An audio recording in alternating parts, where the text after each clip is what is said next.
Amansınlar mı balalar? Жағдайларың қалай? Сөйлетіңдер, астан алыс дейіңдер. Қазақтың қандай ұлттық ойындарын білесіңдер? Бәйге, ескер, қол күрес, тасты тастамақ, Жарайсыңдар бала, біздің қазақтың ұлттық ойындарының барлық түрлерін де білесіңдер. Балалар, сендерге арнап мен асық жинап қойдым. Асық ойнағыларың келе ме? Міне асық мына қоржынның ішінде тұр. Балалар, асықты қайдан аламыз? ешкіден Жарайсыңдар. Ешкімен қойдым, асық жерігінен алады екен балалар, иә? Асықты. Міне амайға деймін. Ой, рахмет әжесі. Ал әжесі, бізге батаңызды беріңіз. Сұрасаң бата берейін, үстем болсын мерейін, өсе берсін әулетің, таса берсін дәулетің, бастарына бақ болсын.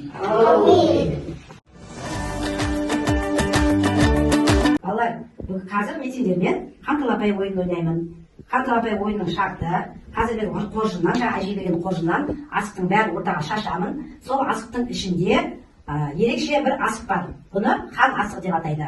Түсі қандай балалар? Қызыл. Осы хан асық кімге түссе, сол бала ойынды бірінші болып бастайтын болады. Талапай, бастады ойын алай!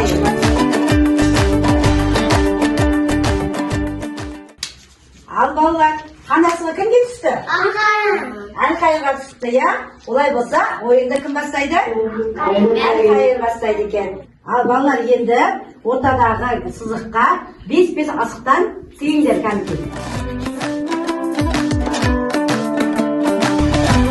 Балалар, қараңдар, асықпен шертіп тұрып, көздеп тұрып, мына сызықтан аспаймыз, оң аяқты алға созып. Ой, бәрекелді!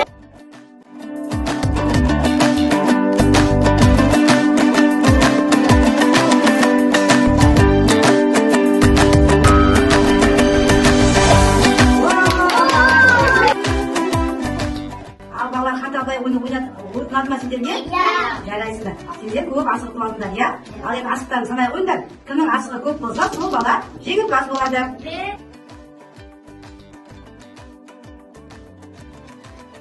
Асығымды аламын, сақамды саламын, лезде тұрып бір атса, шындықты түс аламын. Жарайсың. Асық ойнап өсемін, ерген болып жетемін, достарыммен засып, жеңіске де жетемін. Ой, жарайсыңдар. Сендерге бүгінгі ойынға қатысқандарың үшін көп-көп рахмет.